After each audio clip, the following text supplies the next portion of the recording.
Buenas tardes para todos. Creo que ya está solucionado el impasse. En el último comentario del chat está el formulario para que por favor ingresen y llenen su información. Bueno, continuamos entonces. Le agradezco también la presencia del doctor Juan Carlos Mejía, que nos acompaña hoy con su charla. Juan Carlos ha estado vinculado con nosotros en el programa de especialización en gestión de la zona costera. Juan Carlos es ingeniero electrónico de la Universidad Javeriana de Cali, tiene una maestría en gestión costera y marina en la Universidad Paul Valéry de Montpellier, en Francia, y doctorado en ciencias del mar de la Universidad del Valle. Juan Carlos nos acompaña en la especialización precisamente con el curso de gestión ambiental de zona costera, que también se ofrece como electiva en la maestría virtual de gestión ambiental de la Universidad Autónoma también. Juan Carlos también apoya el diplomado de la Universidad del Valle en Sistemas de Información Geográfica y pues desde allí nos va a compartir hoy estos conocimientos con relación a cómo podemos aplicar los sistemas de información geográfica y estas nuevas tecnologías para la gestión, el monitoreo y la conservación en las zonas costeras. Muchas gracias, Juan Carlos, por compartir hoy con nosotros y te doy la palabra.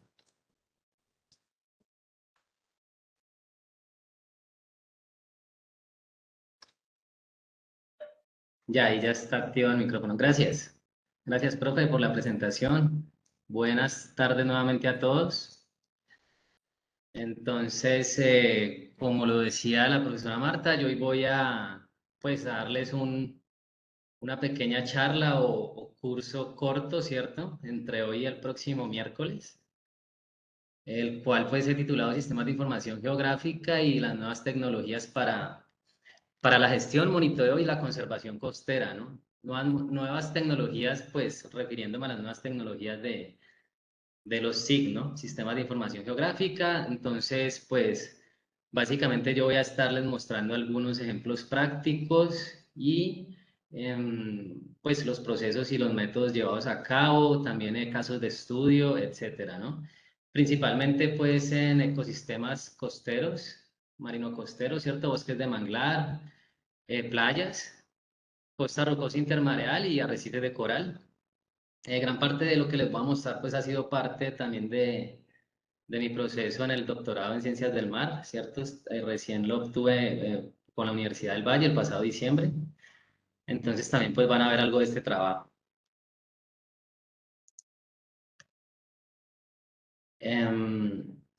Yo sí quisiera pues entre los asistentes que si de pronto durante la presentación tienen alguna intervención, ¿cierto? Puntual o alguna pregunta, pues pueden levantar la mano, ¿cierto? Yo por aquí pues estaré si logro ver la mano levantada o alguna intervención, pues estaré respondiéndola. Si no, pues la dejamos para el final. Yo voy a dejar unos 15, 20 minutos al final de la charla para que tengamos una discusión de lo que se ha visto y de las preguntas pues también que puedan tener. Entonces, pues básicamente yo he dividido el pequeño curso en 4 secciones, ¿cierto? Una sección introductoria, en donde pues voy a hablar un poco acerca de los sistemas de información geográfica, ¿cierto? ¿Qué son y cuál es su importancia para el monitoreo y la gestión costera? También voy a hablar un poquito el panorama general de estas nuevas tecnologías. ¿Alguien tiene por ahí el micrófono abierto? Porfa, gracias.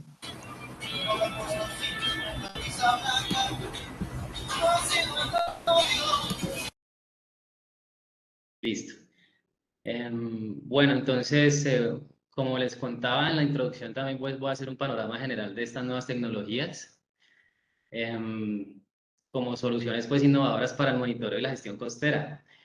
En una segunda parte, básicamente voy a hablarles del uso de los drones o vehículos aéreos no tripulados, ¿cierto? para el campo de la cartografía y el análisis de ecosistemas costeros. Eso, pues yo creo que por ahí estaremos en el día de hoy. El próximo miércoles vamos a ver algunas soluciones innovadoras para la gestión costera, ¿cierto? El tema que está hoy en día, pues, muy en práctica, ¿cierto? Debido, pues, a sus bondades y algunas aplicaciones de la inteligencia artificial en el estudio, pues, de estas zonas. Y por último, el próximo miércoles, pues, vamos a hablar de algunos retos y oportunidades, pues, que se puedan presentar en esta área pues, que vamos a tratar hoy y la próxima semana. Entonces, esto aquí, pues, como para mostrarles los 4 grandes bloques que vamos a estar trabajando durante hoy y la próxima semana, ¿cierto? Listo, entonces, pues, para empezar, tengo para contarles que los sistemas de información geográfica, pues, se ubican dentro de un campo grande que se llama la geomática, ¿cierto? La cual se conoce como la ciencia geoespacial, ¿cierto? Y pues es una disciplina que se encarga de recolectar, de procesar y de entregar pues información que esté georreferenciada, ¿cierto? En nuestro planeta.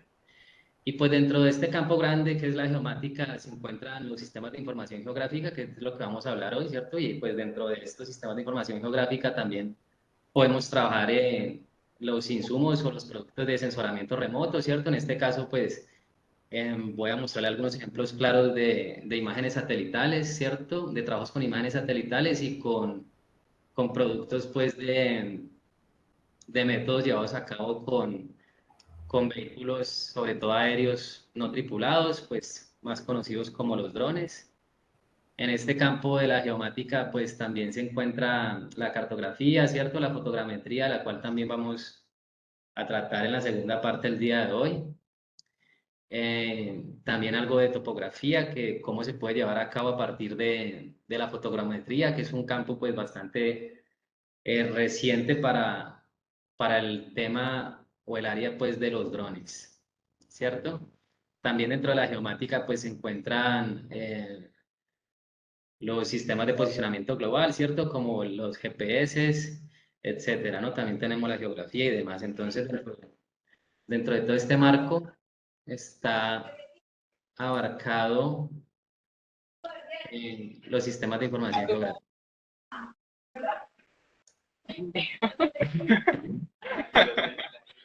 Bueno,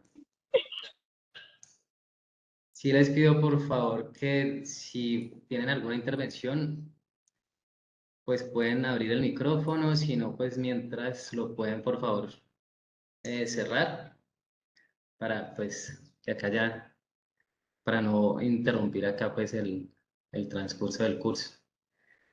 Entonces, pues estábamos en este primer gran bloque, ¿cierto? Que es los sistemas de información geográfica y cuál es su importancia, ¿cierto? Entonces, dentro de este gran bloque vemos cómo la información pues, geográfica,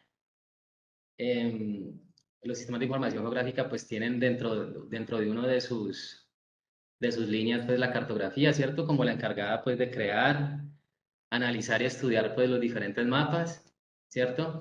Lo que ustedes ven aquí pues en la presentación, ¿cierto? Es el resultado de un trabajo producto de mi doctorado, un paper que ya se publicó acerca de los bosques de mangrove del Pacífico colombiano. Entonces aquí lo que ven es cómo el estudio pues, de los mapas y el análisis nos permite, en este caso, ubicar dónde hay los manglares, ¿cierto? Los bosques de manglar en nuestro Pacífico. Lo que tenemos acá, pues, a grosso modo es Buenaventura y Bahía Málaga, ¿cierto? Y aquí, pues, una de las cosas que pudimos notar analizando las bases de datos a nivel global de las imágenes satelitales es que, pues, hay lugares, ¿cierto?, que aún no se registran en estas bases de datos globales, ¿cierto? Lugares pues, que contienen bosques de manglar y no figuran en estas bases de datos que se manejan pues actualmente.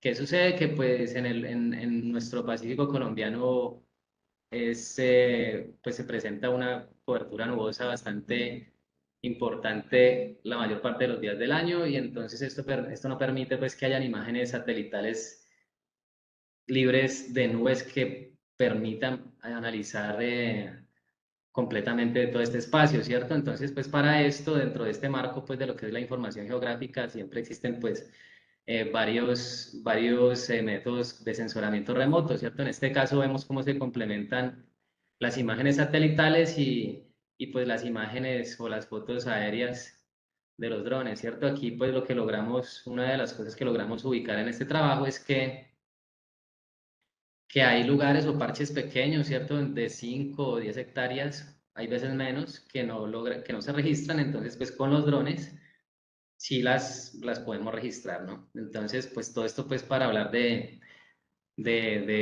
estudio y del análisis de los mapas, para poder visualizar esta información, en este caso de ecosistemas costeros, ¿cierto? Listo.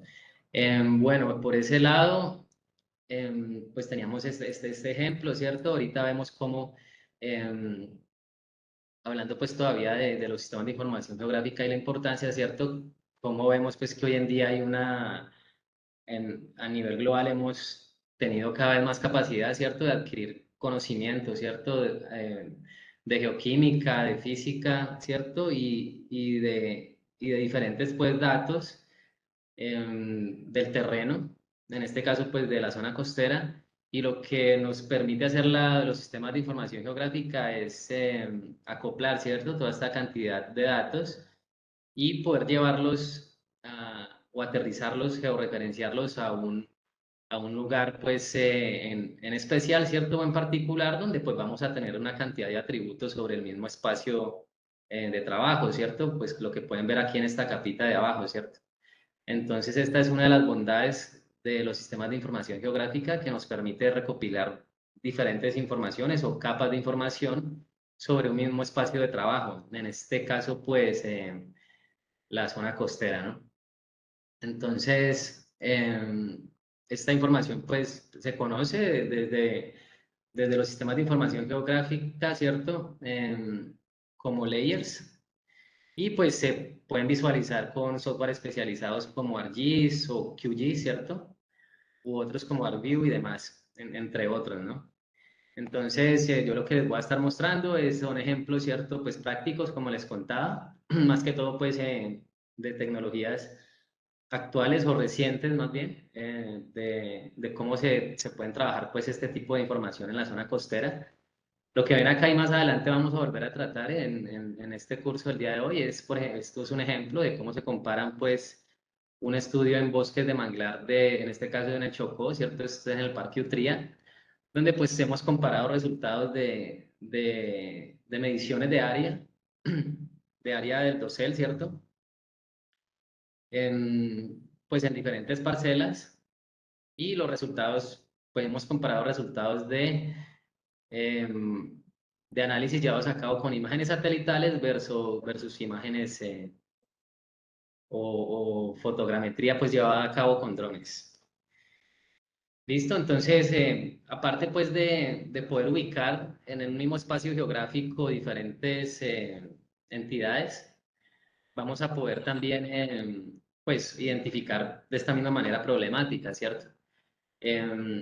Usando pues los sistemas de información geográfica. En este caso pues podemos, entre otras cosas, ¿cierto? Podemos o visualizar en forma de parcelas, ¿cierto? O de polígonos un área de estudio como es esta zona costera aquí. Ustedes ven aquí, este es un ejemplo pues del caso de Buenaventura, ¿cierto? Usando el sistema de información geográfica, que es lo que también pues vemos en el curso de la especialización y de la maestría, ¿cierto? En gestión ambiental y gestión de zonas costeras. Son pues como unos pequeños ejemplos prácticos, nos pueden dar información bastante importante de un área de estudio. En este caso pues puede ser un riesgo de inundación, ¿cierto? O riesgo de erosión, entre otros, de una zona costera en particular. Entonces lo que nos permite en estos sistemas es poder no solo ver diferentes capas, sino también evaluar lugares donde puedan haber problemáticas, ¿cierto? O riesgos ambientales y demás, ¿no? Listo. ¿Cuál es la necesidad hablando pues del tema de identificar problemas, ¿cierto? Entonces ya al identificar problemas vemos que hay necesidad de gestionar, ¿cierto? O de manejar ese tipo de problemas. Entonces, pues de ahí surgen diferentes conceptos como el manejo integrado de zonas costeras, la gestión costera y demás, ¿no? Entonces, ¿cuál es su necesidad? Pues que vamos a tener recursos y actividades en la zona costera, ¿cierto? Que pues van a estar ligados a un bienestar socioeconómico de la población que vive en estos lugares, ¿cierto? No solo pues el bienestar de la sociedad, sino también pues de la fauna y flora y pues por tanto nosotros mismos también, ¿no? En este mismo sentido pues podemos encontrar que hay algunos recursos costeros que están muy agotados, ¿cierto? Pues como es de conocimiento, la zona costera es la zona, pues, esa delgada línea o franja litoral es una zona bastante poblada si la comparamos con otros lugares del planeta, ¿cierto? Entonces, pues al estar bastante poblada en proporción a las demás zonas, en este caso, pues, continentales, pues no deja de ser pues una zona que cada vez es más vulnerable, ¿cierto? A los peligros naturales, en este caso, pues hoy en día tenemos el aumento del nivel del mar, ¿cierto? La erosión, el cambio climático y entre otros, ¿no? Entonces, en este sentido, pues al tener cada vez una presión más fuerte, ¿cierto? Em, sobre esta zona que ya de por sí está sobrepoblada, entonces tenemos cada vez menos espacio, ¿no? En estos lugares. Entonces, de aquí también es la necesidad de gestionar bien este territorio, ¿no? Y también, pues, otros factores, pues hay una tasa de crecimiento importante a lo largo de la costa, pues como es conocido también, la zona costera, pues es una zona bastante atractiva, ¿cierto? Sobre todo, pues, por el turismo, porque nos ofrece, pues, infinidad de bondades como pues las playas y lugares de reposo que las personas pues suelen frecuentar mucho y también pues como espacio para vivir, ¿no? Entonces, estas son las necesidades que motivan pues a esta gestión costera, entre otras, ¿no? Em, y también pues al haber pues más gente, ¿no? Más población, más personas habitando estas zonas, pues hay conflicto, ¿no? Conflicto de usos y entre los usos. Entonces, en este sentido, aquí yo ya... listo. En este sentido, entonces, la zona costera, pues, esta necesidad de ser gestionada, ¿cierto? Una de de lo que debemos pues tener es cuantificar y planificar la presión sobre estos recursos, ¿cierto? Y identificar los riesgos. ¿Y pues para qué? Para conservar las funciones naturales y productivas de esta zona, ¿no? Entonces, todo esto que nos permite, ¿cuáles son em, los métodos? Pues uno de los métodos que nos permite englobar o encasillar todo esto de lo que estamos hablando, pues es los sistemas de información geográfica, ¿cierto? ¿Y para qué finalmente? Pues para tener un uso pues sostenible de este territorio, ¿no? Entonces, como les estaba contando, entonces pues la zona costera necesita una gestión, ¿cierto? Y que vamos a gestionar pues cómo se está transformando todo este territorio, ¿cierto? Entonces aquí les traigo pues algunos factores que determinan diariamente y pues a diferentes escalas temporales, ¿cierto? Y espaciales estos cambios costeros. Entre estos factores que determinan estos cambios están las condiciones geomorfológicas y oceanográficas, el impacto antrópico, ¿cierto? Que es constante y cada vez mayor, ¿cierto? Y pues más actualmente el efecto del cambio climático. También podemos ver que en este territorio pues hay cada vez más una pérdida de vegetación, ¿cierto? Debido pues a diferentes acciones no solo naturales, sino antrópicas también, ¿no? Como, pues como la población que hablamos ahorita o la conquista pues de estos territorios, ¿cierto? Esto también trae consigo diferentes problemas de tipo antrópico, ¿cierto? Y natural. De tipo antrópico, pues también se podría hablar en algunos casos de la eutrofización de esta zona litoral, ¿cierto? También pues el aumento del nivel del mar y desde un punto de vista antropogénico, ¿cierto? Y más actual, del cual ya les voy a hablar enseguida, es también pues la reducción del suministro de sedimentos y la subsidencia, ¿no? Ya les digo a qué se refiere la reducción del suministro de sedimentos a la costa, ¿cierto? Y pues bueno, en todas estas zonas los procesos naturales actúan con diferentes pues grados, ¿no? De intensidad y grados de temporalidad también. Y entre otras cosas, pues también las zonas costeras actualmente se han visto expuestas a la intensificación de la agricultura, ¿cierto?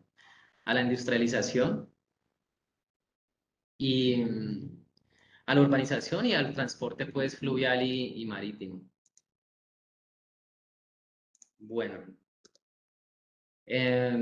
también entre otros pues entre otros puntos, ¿cierto? U otros factores que determinan estos cambios que son los que nos interesa estudiar para gestionar y con estos nuevos, con estas nuevas metodologías, pues también estudiarlos, ¿cierto? Monitorearlos. Entonces son los cambios, por ejemplo, en la modificación de agua dulce y sedimentos de las laderas. En este caso, pues puede ser también continental, ¿cierto? Esto puede ser también un factor un factor que influencia desde el continente, ¿cierto? También este otro, por eso les quería contar ahorita, pues, a qué se refiere con la manipulación, pues, de sedimentos que llegan a nuestra zona costera, ¿cierto? Nosotros, desde finales, pues, de la prehistoria, ¿cierto? Se presentó pues se ha venido presentando una particularidad y es que el aporte de sedimentos a la costa ha aumentado, ¿cierto? Pues como consecuencia de la deforestación y los cultivos. Em, ¿Esto qué quiere decir? Que pues al nosotros tener cultivos en nuestra zona continental, ¿cierto? O deforestar en la zona continental, siempre pues los sedimentos o los residuos de sedimentos pues van a ser arrastrados, ¿no? Por lluvias y demás fenómenos pues naturales, van a ser arrastrados a los ríos y pues los ríos naturalmente van a desembocar en el mar, entonces ha habido pues en ese sentido desde la prehistoria un aumento de la sedimentación, ¿cierto? O de los sedimentos pues, que llegan al mar. Pues eso desde el final de la prehistoria. Y ya más recientemente, ¿cierto? Tenemos un efecto un poco contrario, ¿cierto? Y es que hemos creado represas, ¿cierto? Para producir energía. Entonces, pues nosotros también, entre otras cosas, ¿no? Creando pues, represas podemos también esa misma sedimentación sí, o sedimentos pues continentales que estábamos pues influyendo para que llegaran al mar, ahorita pues también más recientemente con estos tragados, ¿cierto? Pues los estamos también manipulando, ¿no?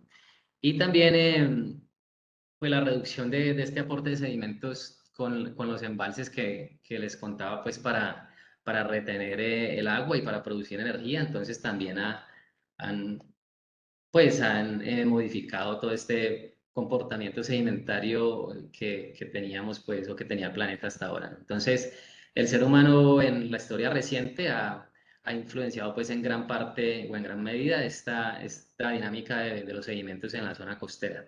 Lo que quiere decir que, pues, desde nuestra casa, de los que vivimos, pues, al interior del país, estamos de alguna manera afectando, pues, la zona costera. Listo, entonces pues esto no solo va a afectar, pues sí, afecta a la zona costera, ¿no? Pero más que todo pues la expansión de los deltas y entre otras cosas pues ha llevado a una aceleración de la erosión, ¿no? Entonces esto no solamente afecta a la zona costera en general, sino diversos ecosistemas, ¿no? Como los bosques de manglar, que es el cuadro que ustedes ven ahí, la figura que ustedes ven ahí, es la distribución pues global, ¿cierto? La distribución global que tiene este ecosistema, lo cual pues abarca gran parte del planeta y pues o la estamos pues un poco afectando con este comportamiento al interior del continente y también pues en la zona costera con los dragados y demás, como les contaba ahorita. Bueno, entonces un panorama general, ¿cierto? Voy a darles ahorita ya que hablamos pues de la importancia de los sistemas de información geográfica para estudiar, ¿cierto? Pues los ecosistemas y para ayudar en la gestión costera. Ahorita pues voy a hablar desde un panorama pues muy general de las nuevas tecnologías y las soluciones pues innovadoras para el monitoreo de gestión costera, ¿cierto? En este caso pues son soluciones y tecnologías innovadoras de sistemas de información geográfica, ¿no? Quiero hacer también ahí la aclaración porque pues hoy en día también hay tecnologías que abordan pues desde otra perspectiva también diversos estudios en estas zonas, ¿no? Entonces aquí lo que ustedes tienen en pantalla pues es un pequeño resumen de dónde se ubican hoy en día los drones temporal y espacialmente, ¿cierto? Los drones y las imágenes satelitales. em, para estudiar esta zona pues tan importante. Entonces, lo que ustedes ven acá abajo, pues es un área, ¿cierto? Una escala o una línea que nos permite ver la escala espacial, ¿cierto? Pues para estudiar pues estas zonas y lo que ven en el eje Y es la franja temporal del estudio, ¿no? Entonces, ¿qué tenemos? Pues que nosotros tenemos imágenes satelitales desde más o menos finales de los años 70, ¿cierto? Em, lo que pasa es que pues estas imágenes satelitales sí nos han permitido, debido a esa larga escala temporal desde la que han entrado en funcionamiento, nos ha permitido pues estudiar nuestro planeta en una escala temporal de décadas, ¿no? Entonces lo que ustedes ven acá es que las imágenes satelitales, debido a que están pues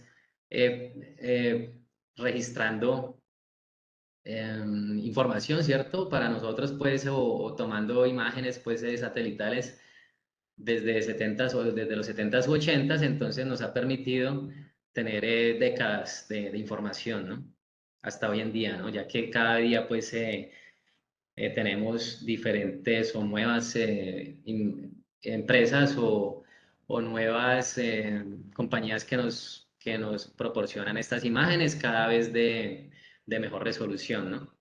Entonces, lo que tenemos acá son las imágenes satelitales, ¿cierto? Otra cualidad que tienen las imágenes satelitales es que, pues al estar orbitando sobre el planeta, precisamente, entonces abarcan mucho más área, ¿no? Entonces, en el área total de estudio estamos hablando de bastantes, pues, cientos o miles de hectáreas, ¿no?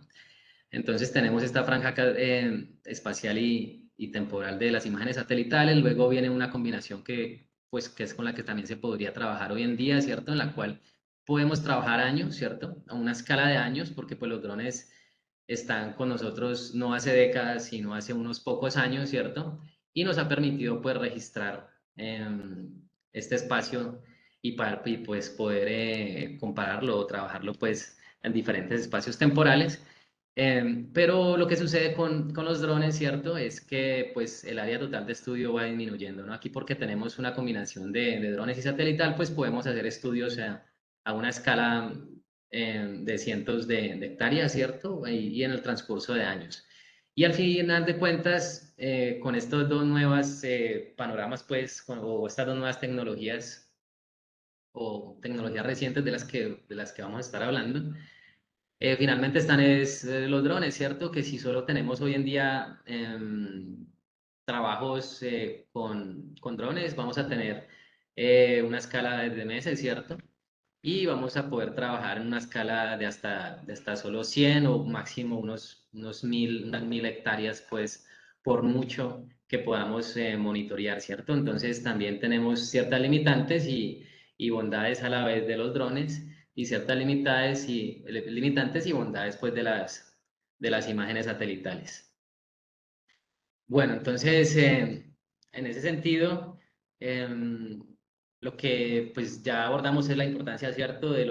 A grosso modo pues de una manera general, la importancia de los sistemas de información geográfica, ¿cierto?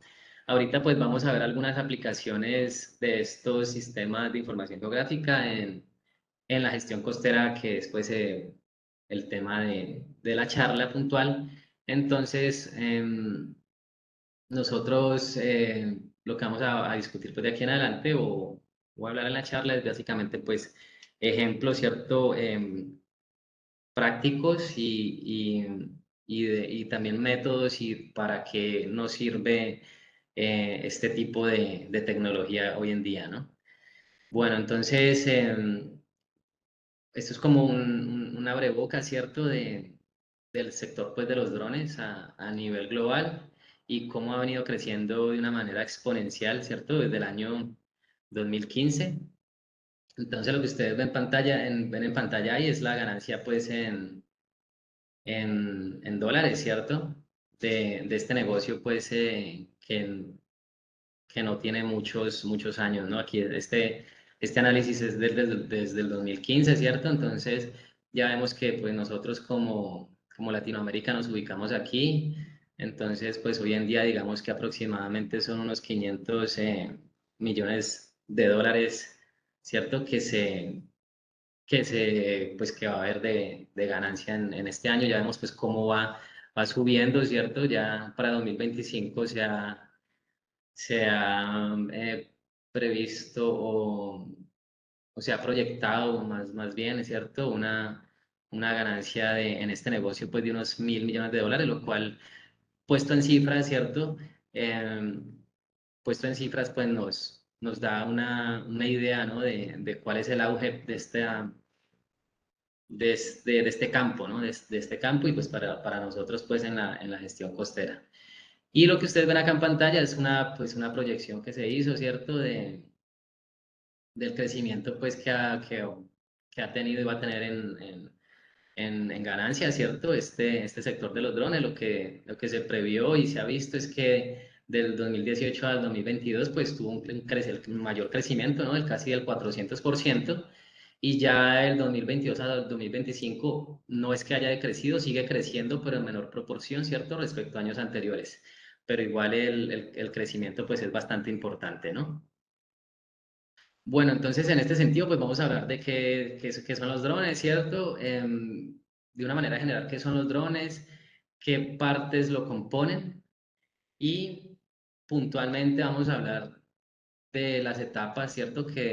Pues que deben tenerse si uno quiere trabajar, en este caso, con fotogrametría, ¿cierto? O para crear pues, productos de drones que nos sirvan para análisis en ecológicos pues, de la zona costera. Entonces, ¿qué es un dron?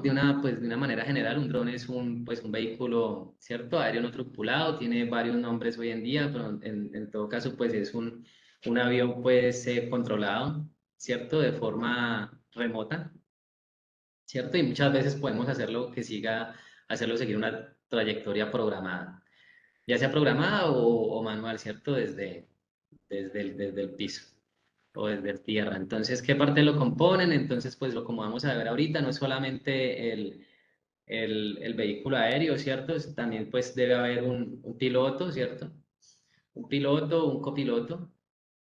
También tiene que haber una estación en tierra también, y si vamos a poner unos puntos de control y demás, pues también hacen parte pues de este proceso. Entonces, eso en cuanto así a grosso modo de qué es un dron y qué parte lo componen, ya vamos a ver también de una manera general de qué les estoy hablando. Entonces, pues, ¿para qué sirven?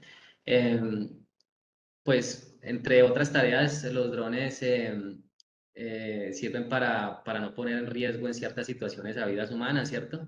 Y pues una particularidad es que usan mucho menos energía que los aviones más grandes, ¿no?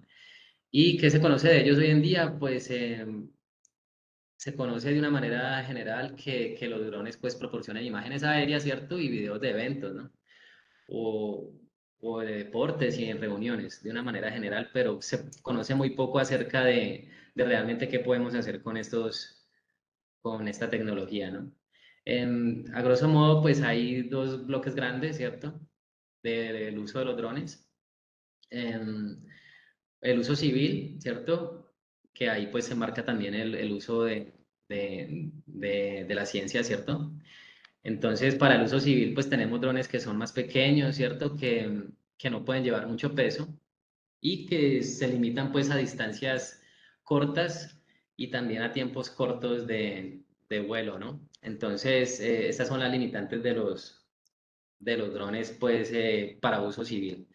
Pues a gran diferencia de los drones de uso militar, ¿no? Que pues son los drones que pueden volar por más tiempo, durante distancias más largas y pueden tener más peso. Y la particularidad es que pues estos drones no están a la venta, ¿no? Listo, en un futuro cercano, ¿qué esperamos? Pues esperamos, o lo que ya se ha visto es una tendencia cada vez más a producir drones cada vez más pequeños, ¿no? Algún día pues tendremos algunos que se denominan nanodrones, aunque hoy en día no están, no es que hayan pues aún prototipos tan pequeños, pero sí, o sea, hacia allá pues tiende el futuro, ¿cierto? Y la idea es pues que sean capaces de realizar vigilancia sin ser detectados. Ustedes saben que pues la tecnología, la tecnología sobre todo para la guerra, la que crece cada día más, ¿no? Y la que siempre sorprende y trae grandes avances. Entonces, en un futuro cercano, pues vamos a tener algunos nanodrones, ¿cierto? Un futuro que no es tan lejano, ¿cierto? Y que ya está, de hecho, ya en algunos países creo que ya lo están aplicando y es, por ejemplo, em, los drones equipados con sistemas GPS bien precisos y programados que pueden llegar a llevar pues primeros auxilios a una persona, ¿no? Creo que esto ya lo están aplicando en países como Suecia. Y otra particularidad, pues este es un futuro que ya llegó cercano, pero pues que está mejorando cada vez más y es que los drones pues ya tienen la capacidad de seguir a la persona, ¿no? Mientras practica algún deporte o se desplaza por algún lugar. Bueno, entonces en ese sentido, en cuanto a oportunidades que tenemos diferentes oportunidades para trabajar con drones. Yo ya les voy a mostrar en una diapositiva siguiente unas oportunidades que no son pues necesariamente en la zona costera, pero esta puntualmente es en la zona costera, ¿cierto? Respecto al mapeo, ¿no? Entonces tenemos lo que ustedes ven en pantalla, es un primer acercamiento pues que les estoy dando a la fotogrametría. Esta es la reconstrucción de un arrecife de coral que se llevó a cabo en un trabajo del cual pues yo fui parte en el Parque Utría, ¿cierto? Del Pacífico colombiano, en el cual pues logramos reconstruir con cierta cantidad de fotos el área casi total del arrecife de coral y lo comparamos con estudios previos que se habían realizado en ese mismo arrecife respecto a mediciones pues, de área. Entonces, ¿cuál era la situación actual o previa? Pues que la cercanía del hombre y ecosistema, ¿no? Entonces, ¿qué tenía que hacer la persona antes? O pues que también pues hoy en día lo pueden hacer. Lo que pasa es que pues este método ya pues ha probado tener ciertas bondades, ¿no? Entonces, antes la persona o el buzo que quería delimitar el arrecife tenía que nadar, ¿cierto? Desde la costa hasta el arrecife, llevando un GPS y tenía que nadar pues siguiendo el contorno de lo que él veía desde el agua, podría ser el límite de, ¿cierto? En este caso el arrecife de coral. Entonces, ¿a qué se refiere aquí? Pues la situación actual o previa es que pues tenía que ver una cercanía del hombre y el ecosistema, ¿no? Y tenía que haber un sistema básico de recolección de datos, en este caso pues el GPS, ¿no? Y para el caso pues de nosotros o la situación propuesta o la de las drones, pues el GPS ya viene incorporado con estos vehículos aéreos, ¿no? Y pues también se tarda un tiempo pues bastante considerable en preparativos y rutas, ¿cierto? En ingresar al agua, nadar todo el perímetro pues del arrecife y volver al agua, ¿cierto?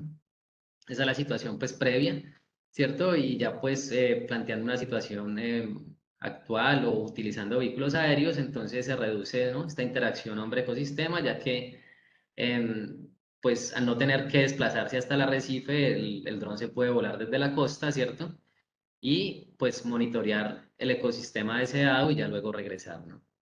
Entonces, ¿qué implica esto? Que hay una reducción, ¿cierto? Importante en el tiempo de monitoreo y que se pueden inspeccionar, pues, zonas inaccesibles, ¿cierto? Imagínense, pues, por ejemplo, que el buzo se encuentre con alguna costa, ¿cierto? O alguna zona pues rocosa y no pueda seguir, ¿cierto? No pueda seguir nadando o no se pueda seguir desplazando para medir pues su objeto de estudio, entonces pues ahí habría una interrupción en el monitoreo o en este estudio, mientras que pues con los drones entonces pues sí se pueden inspeccionar estas zonas que no son tan asequibles o accesibles pues para la persona físicamente, ¿no? Otra bondad es que se pueden hacer inspecciones múltiples, ¿cierto? ¿Y esto qué quiere decir? Pues que uno puede volver cada vez y realizar el mismo recorrido, ¿cierto? Y monitorear el mismo ecosistema em, cada vez, pues periódicamente, ¿no? Cada vez que tenga, pues, la programación o cada vez que lo pueda realizar, ¿no? Y esto que finalmente, ¿qué contrae? Pues que aumenta la productividad, ¿cierto? Y asegura la trazabilidad de las inspecciones o de este monitoreo como, pues, como tal, ¿no? Esto pues es un ejemplo pues muy puntual que les quería pues mostrar antes de seguir pues con otras tantas aplicaciones que tienen los drones no solo en la costa, sino pues en la zona continental, ¿no? Entonces aquí lo que vamos a ver es que cuáles son los drones que nos permiten hacer todo este tipo de trabajo, ¿cierto? Entonces en este sentido tenemos diferentes tipos de drones, ¿no? Entonces tenemos drones de juguete, ¿cierto? Cuya característica es que son muy baratos, ¿cierto? Y pues que carecen de una electrónica avanzada, ¿no? En este caso, pues carecen de un GPS, estabilizadores y demás, pues sistemas tecnológicos que facilitan pues el vuelo, ¿no? Y el tiempo en vuelo y demás. Entonces tenemos este primer tipo de dron, que son los drones de juguete, ¿cierto? Luego tenemos un segundo tipo de dron, que son los drones profesionales o que les llaman pues listos para volar, ¿cierto? Y pues ya vienen listos para usar, ¿cierto? Y básicamente pues tienen, tienen sistema de estabilizador, ¿no? Lo que implica que si el dron no está siendo manipulado, él va a permanecer en vuelo pues estático, ¿no? Esto es gracias a que tiene una electrónica avanzada, ¿cierto? Y entre estos pues está el sistema de posicionamiento global, ¿cierto? O GPS. Y pues lo usan los aficionados avanzados y los profesionales para trabajos, pues, para diferentes trabajos que yo les voy a mostrar. Entonces nosotros, o lo que yo les voy a mostrar en este pequeño curso, está ubicado aquí en los drones listos para volar o profesionales. Y un tercer tipo de dron son los drones que se llaman plataformas de vuelo. Y son drones que se usan en el ámbito solamente profesional, ¿cierto? O pues de trabajo de campo pesado, ¿cierto? En este caso, pues son drones que soportan, ¿cierto? O que pueden cargar gran cantidad de peso. Aquí es donde se ubican, por ejemplo, los drones que se usan para fumigar o los drones que se usan para cargar cierta cantidad de peso, ¿cierto? Y demás que pues ya les voy a mostrar. Entonces, de una manera general, estos son los tres tipos pues de drones que hay hoy en día. Esto es a lo que me refería con los drones de juguete, ¿cierto? Son los drones pues, que podemos adquirir, pero no tienen una tecnología avanzada para quedarse estáticos o para aguantar más tiempo en vuelo o para seguir una trayectoria predeterminada, ¿no? Estos son los drones listos para volar, de los cuales pues estos dos que les muestro ahí son de la casa o de la marca DJI, de las marcas más, más conocidas pues hoy en día para pues este tipo de drones profesionales y hay una cantidad pues de series, ¿cierto? De estos drones. Em, y estas son las plataformas de vuelo de las cuales les hablaba, ¿cierto? Pueden cargar ya sea una cámara, ¿cierto? Para cine o pueden cargar, pues estos son los que pueden cargar también tanques con los insumos, ¿cierto? Para fumigación o demás, pues, insumos o productos que se necesitan en la agricultura, ¿no? Y pues la característica es que son más grandes, ¿no? precisamente para poder soportar, llevar este peso, ¿no? Y también los drones pues se caracterizan de acuerdo a la configuración de los motores, ¿no? Si tienen 4, 6 u 8 hélices. Otras características, pues, pero así a un nivel muy general, ¿cierto? Es cuál es la diferencia de los diferentes tipos de vehículos aéreos no tripulados que tenemos hoy en día, ¿cierto? Pues en qué se diferencian los helicópteros de las alas fijas, de los dirigibles y de los multirotores, ¿no? Yo puse aquí esta fotico pues para que diferenciemos las alas fijas, los helicópteros, pues ustedes ya saben cuáles, de los cuales pues hay helicópteros pues que son no tripulados, ¿cierto? Helicópteros pequeños. Hay dirigibles, ¿cierto? En el caso globos, ¿cierto? Y aquí se ubican pues los drones de los que estamos hablando a nivel profesional. Entonces, pues se denominan normalmente multirotores. Entonces, ustedes ven aquí en la escala del 0 al 4, ¿cierto? Para cuál 0 pues es muy poco y 4 es el mejor, cómo se clasifican todos estos drones. Entonces, fíjense, por ejemplo, aquí el único 0 que tenemos es el de las alas fijas, ¿cierto? Este tipo de vehículo aéreo no puede quedarse, no puede quedarse estático, ¿cierto? Siempre tiene que seguir avanzando, entonces, pues, su capacidad de vuelo estacionario es nula, por ejemplo. Pero contrariamente, pues es el que adquiere mayor velocidad y este tipo de vehículos aéreos pues son los que logran abarcar mayor área en menor tiempo, ¿no? Entonces pues ahí ven una tabla pues muy general, ¿cierto? De cuáles son las bondades y los defectos o las dificultades que tienen estos vehículos aéreos dependiendo pues de su configuración, ¿no? Bueno, entonces, ¿cuáles son los usos de estos vehículos? En este caso, pues vamos a ya ver que no hay solo vehículos aéreos, sino hay vehículos pues no tripulados, ¿cierto? En este caso, pues vehículos no tripulados como drones acuáticos terrestres, em, microdrones y los drones aéreos, ¿no? Entonces, pues que son los que vemos acá. Y pues vemos que la utilización profesional de todo este tipo de vehículos no tripulados pues ha venido creciendo exponencialmente, no solo de los vehículos aéreos que es lo que yo les he estado hablando, sino pues los demás, ¿cierto? Vehículos terrestres no tripulados o submarinos o acuáticos no tripulados también han tenido un gran auge, ¿no? Entonces, en este caso, ¿cuáles son los usos que se le da hoy en día a los drones acuáticos, ¿cierto? Entonces, pues para fotografía subacuática, para monitoreo también lo han estado usando mucho, ¿cierto? Yo he visto que también lo han estado usando em, para, para realizar pues fotogrametría, ¿cierto? Subacuática. Em, y bueno, en fin, para gran cantidad de cosas como seguimientos de bancos de peces, ¿cierto? Control de fauna, toma de muestras y una particularidad que tienen estos vehículos es que pueden también tomar en tiempo real ciertos parámetros, ¿cierto? Como la temperatura y el pH, ¿no?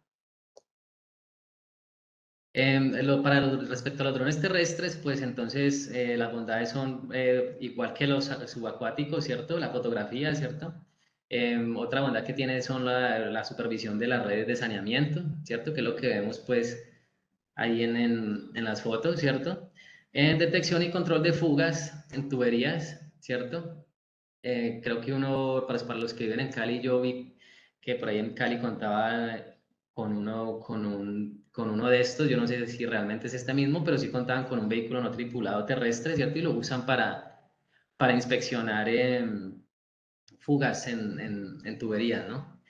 Entonces también sirven para tomar muestras y para controlar pues el ambiente en el interior de minas y igual que para los subacuáticos pues para el análisis y la toma de datos.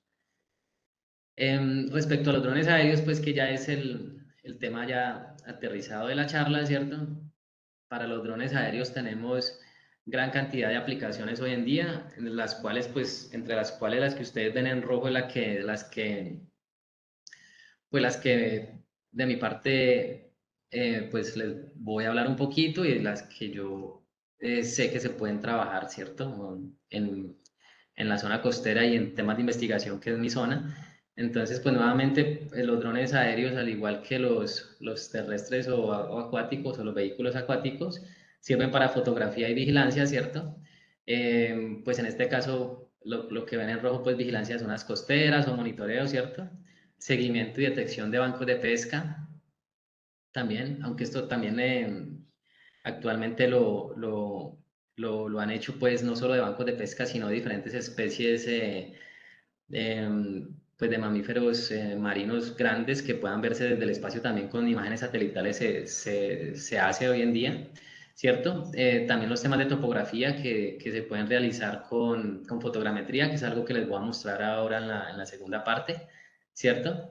Y entre otras aplicaciones, ¿cierto? Como mantenimiento de líneas eléctricas, ¿cierto? Control de incendios forestales, inspección de fachadas de edificios también. En este hay muchos tipos de usos que se les da a los drones hoy en día que facilitan, o más que facilitar, no permiten pues que la persona o el ser humano pues se corra algún riesgo, ¿no? En este caso pues la inspección de fachadas, ¿cierto? O los repartos en zonas de difícil acceso, supervisión de líneas férreas, inspección industrial, ¿no? Todo este tipo de trabajos en los que pues el ser humano corre un riesgo, es preferible pues trabajar con estos vehículos no tripulados, ¿no? Por acá también tenemos otras aplicaciones, ¿no? Control ambiental, toma de muestras, vigilancia de espacios protegidos, también es una característica pues de estos drones para las zonas costeras, como un ejemplo, ¿cierto? La agricultura de precisión, ya les voy a hablar ahorita un poquito de eso. Control de zonas de riesgo, ¿cierto? Y vigilancia pues en zonas de vertidos y demás, ¿no?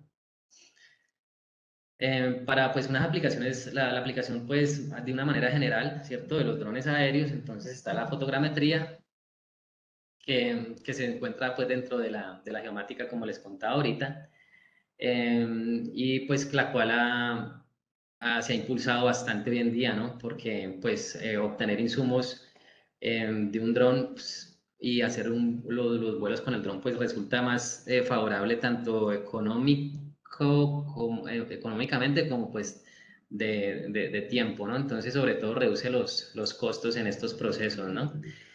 Em, y nos permite tener, pues tener insumos o productos de una muy alta resolución, ¿cierto? Lo cual antes no se podía obtener con imágenes satelitales, ¿no? Entonces, hoy en día, pues, la fotogrametría o estos procesos de tener ortofotos y modelos de elevación digital, a partir de drones, pues nos va a dar una resolución de centímetros, ¿no? Por píxel. No es precisión, sino resolución. Y listo, y uno puede controlar, ¿no? la velocidad y la altura, como pues ya les voy a mostrar. Y esto que ha implicado, pues que el trabajo de campo ha disminuido, ¿no? De manera significativa. Y pues uno puede cubrir aproximadamente unas 100 hectáreas por un vuelo de 20 minutos, dependiendo de la altura, ¿no? Dependiendo de la altura, pues va a cubrir mayor o menor área, ¿cierto? Y hasta unas 2.500 hectáreas, si uno trabajara pues a la delta y pues lo pusiera a volar todo el día, podría cubrir hasta 2.500 hectáreas, lo cual pues es bastante, ¿no? Bueno, en cuanto a la agricultura, ¿cierto? Pues una de las tantas bondades que tiene, ¿cierto? Hacer fotogrametría para agricultura, ¿cierto? Y además teniendo pues un multiespectral, es que nos va a facilitar la ubicación, ¿cierto? En la zona de donde están los lugares pues de pronto con algún riesgo de plagas o de, o, o de falta pues de humedad ¿cierto? O de falta de riego, ¿no? Entonces, pues lo que ustedes ven ahí es un ejemplo de reconstrucción fotogramétrica, ¿cierto? El cual, pues, este es un resultado con fotografías o imágenes RGB, que son las normales, ¿cierto? Y el de acá ya lleva un tratamiento con un multiespectral, ¿cierto? De pronto un infrarrojo que nos va a permitir ver o ubicar los lugares donde presenta problemas el cultivo para ir puntualmente allá al lugar, ¿cierto? Pues tomar medidas, ¿no? ¿Esto que incluye? Pues que vamos a tener mayor control de la zona, ¿cierto? Y la gestión óptima eh, de los recursos, ¿cierto? Pues para fumigar y demás, pues podemos ahorrar en insumos también para la agricultura, ¿no? Listo. Entonces, pues de una manera general se disminuye la inversión, ¿cierto? Y pues mejora la producción, la calidad de la producción y la cantidad, ¿no? Entre otras aplicaciones, pues de una manera general están los controles cinegéticos, ¿cierto? Los cuales pues hoy en día se tienden pues, hay pues la posibilidad de aplicarlos, ¿cierto? Cómo seguir pues o vigilar determinados animales, ¿cierto? En una zona pues grande, ¿cierto? Entonces pues los drones también nos podrían ayudar en este sentido. En cuanto a a la acuicultura, ¿cierto? Y al control de fauna, nos puede ayudar en el monitoreo, ¿cierto? Y pues a evaluar los riesgos y los costos, ¿no? Entonces, en este sentido también, pues hay un campo ahí un campo de acción, ¿no? Bueno, entonces yo lo que les voy a hablar ahorita es, ya vimos pues no solo las utilidades de los vehículos aéreos no tripulados para la zona costera, sino pues también para la zona continental. Entonces, por ahorita nos vamos a enfocar principalmente en la zona costera y para ello pues hay que tener en cuenta que para realizar este tipo de trabajos hay tres grandes bloques que se necesitan, ¿no? Como yo les contaba ahorita, pues está el bloque pues, del vehículo aéreo no tripulado, ¿cierto? También está el bloque que es necesario para poder trabajar en temas de fotogrametría o de monitoreo pues, de ecosistemas y de gestión costera. Necesitamos también que nuestro vehículo aéreo tenga un GPS, ¿cierto? Y si no lo tiene incorporado, pues necesitamos poner puntos en tierra, puntos de control que nos determinen o nos muestren un panorama de, de escala, ¿cierto? Pues necesitamos escalar el terreno y para eso necesitamos un GPS, ¿no? Si no lo tiene el dron, entonces es necesario pues que lo tenga, que tengamos puntos en tierra y si tenemos un GPS, ¿cierto? De más alta resolución o de más alta precisión que diga que el mismo dron, entonces podemos usarlo para mejorar la geoposición que ya nos trae el dron, ¿no? Entonces necesitamos el bloque del dron, el bloque de GPS y el bloque de la fotogrametría, ¿no? Entonces les voy a hablar en una primera instancia pues del bloque de los RPAS o de la fotogrametría, ¿cierto? Que este bloque pues como yo les contaba ahora, para poder volar no es solamente necesario el dron, ¿cierto? Y un piloto, sino que necesitamos un observador, es recomendable y necesario también tener un observador que siempre esté pendiente durante el vuelo, debe estar pendiente de dónde va el dron, ¿cierto? Tenerlo pues en la mira para que que no vaya a pasar algo en pleno vuelo, ¿cierto? Em, una de las cosas que se debe tener es un observador. ¿Por qué? Porque muchas veces sucede que hay aves, ¿cierto? Mientras se está volando el piloto del dron, él está pendiente pues de la pantalla, ¿cierto? Y está viendo el recorrido que está tomando, pero no está pendiente en el aire donde está el dron. Entonces, debe haber necesariamente un copiloto que esté verificando que efectivamente el dron esté en seguridad, ¿cierto? Que no vaya a haber pues de pronto un ave que de curiosidad se arrime o un ave territorial que venga pues pues entre comillas, agredir pues al dron, ¿cierto? Y pues ahí perderíamos pues el vehículo aéreo dron. Entonces necesitamos un piloto, ¿cierto? Un observador o copiloto. eh, y necesitamos pues obviamente el, el aparato o el vehículo aéreo, ¿cierto? Es que, qué pena, yo sé que están ahí, están hay comentarios, pero yo no, me aparecen fugaces y se van. Entonces, ¿les parece si los retomamos ahorita? Es que he visto que aparecen comentarios, pero no se quedan, entonces no los puedo alcanzar a leer. Chévere si los podemos comentar. Gracias, David Alejandro me pareció y ya ahorita los podemos comentar hacia el final del curso. Entonces, como les contaba, no solamente necesitamos un piloto, sino un copiloto, ¿cierto? Obviamente, pues el vehículo aéreo. Y pues el vehículo aéreo no se trata solamente de un aparato que tenga aspas y pueda despegar, ¿cierto? También el aparato pues necesita un sensor, ¿cierto? O un aparato pues que le permita capturar remotamente la información. En este caso pues necesita el aparato, necesita una cámara o un sensor infrarrojo, ¿no? Un sensor infrarrojo, como les contaba ahorita, pues es necesario para llevar a cabo, el sensor es necesario para llevar a cabo los análisis del estado de salud de la vegetación. En este caso, lo que les mostraba ahorita para la agricultura.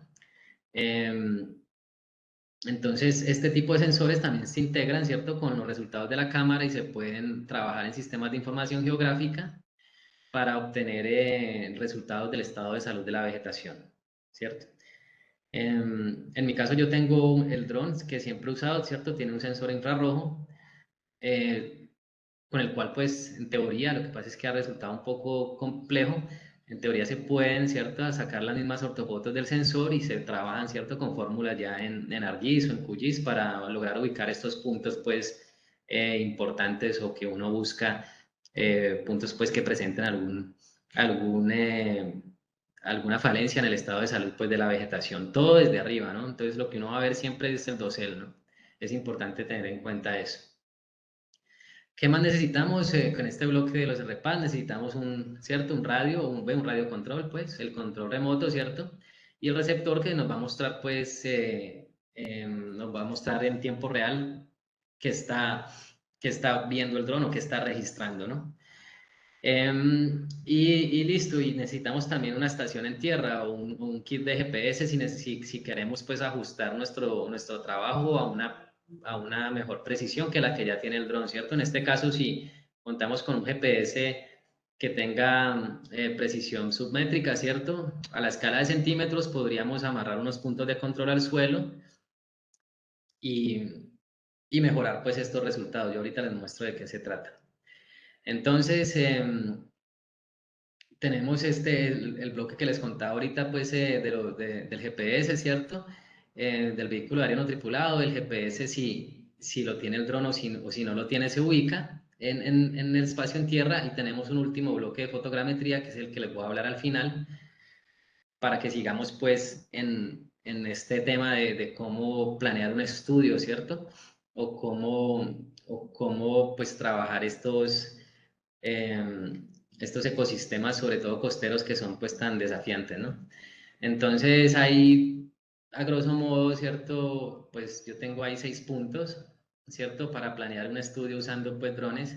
De estos 6 puntos, el primero es el único que pues voy a obviar porque para el primero pues no hay tiempo para entrar en detalle y además para, para entrar en detalle y obtener buena información de este primer punto acerca de la regulación, necesitamos hacer un certificado, ¿cierto? O pasar por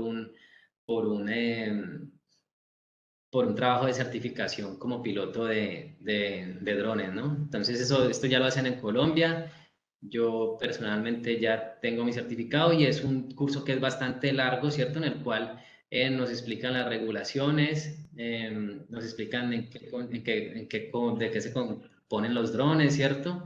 Tiene bastante información acerca de la aeronáutica y de cómo funcionan no solo los drones, sino también los aviones y el sistema de control aéreo. Entonces es un primer punto que es bastante extenso, pero es el primero porque es el más importante, en el que tenemos que tener en cuenta cuáles son las regulaciones de nuestro país, ¿cierto? Dónde se puede o no se puede volar, hasta qué altura se puede llegar, a qué distancia del piloto puedes enviar el dron, etcétera, ¿no? Entonces todo eso está ubicado en este primer gran bloque que se llama regulación RPAS y pues que me lo voy a saltar un poquito. Y voy a hablarles de los puntos del 2 al 6, ¿cierto? Que es cómo inspeccionar el área de estudio, ¿cierto? Cómo nos familiarizamos antes de hacer un estudio, cómo nos familiarizamos con esta área de estudio, cómo planeamos un vuelo, ¿cierto? Porque los vuelos se pueden hacer o planeados, programados, pues, o manuales, pero en el caso que uno los quiera planear, o sea, para saber qué día lo puedo volar, ¿cierto? Bajo qué condiciones, etcétera, ¿no? Y cómo puedo preparar los puntos de control, ¿cierto? Y cómo los puedo poner in situ, cuáles son los software, aquí de pronto hay un poquito de confusión, cuál es el software que me permite programar el vuelo, ¿cierto? Y realmente hay otro punto, es si realmente en la fecha de estudio que ya planeé puedo volar o no, porque hay unos índices, sobre todo de irradiación solar, en los cuales cuando el índice pues está muy alto no es favorable o recomendable hacer vuelos debido a, pues, a que fallan estos sistemas de oposicionamiento global. Entonces voy a hablarles del punto 2 al 6, ¿cierto? El punto 2 es cómo inspeccionar el área de estudio. Esto quiere decir que primeramente dónde voy a ir a volar, ¿cierto? Bajo qué condiciones voy a volar el dron. Eh, y cuáles son los retos, ¿cierto? Que voy a tener para pues yo ir preparado, ¿no? En este caso, pues, que es el del tema del curso, es el primer caso es la zona costera, ¿cierto? ¿Y qué condiciones tenemos? Pues en la zona costera sabemos que tenemos sprays de agua salada, ¿cierto? Que pueden llegar a afectar el vehículo, ¿cierto? Y tenemos que también volar sobre el agua en muchas ocasiones, lo cual pues según muchos fabricantes pues no es recomendable, o sea, ellos dicen que no se puede volar por encima del agua porque sencillamente los drones pues vienen equipados con unos sensores los cuales pues pueden verse afectados por el cuerpo de agua que hay debajo de ellos, ¿no? Y los sensores pues lo que hacen es detectar obstáculos. Entonces si tiene el agua por debajo, en teoría pues va a molestar eh, el aparato o el vehículo aéreo en vuelo, ¿no? Entonces, ¿qué tenemos también? Tenemos otra condición sería los bosques tropicales, ¿cierto? Hay que tener en cuenta pues la humedad y el calor, ¿cierto? Y también pues que hay árboles que sobresalen sobre otros. Y también hay que tener en cuenta la falta de un lugar de aterrizaje, ¿cierto? Si voy a ir a monitorear un bosque, ¿cierto? Por ejemplo, un bosque que está, pues, vamos a decirlo así, bien conservado o un bosque, pues, que no ha sido antropizado, ¿cierto?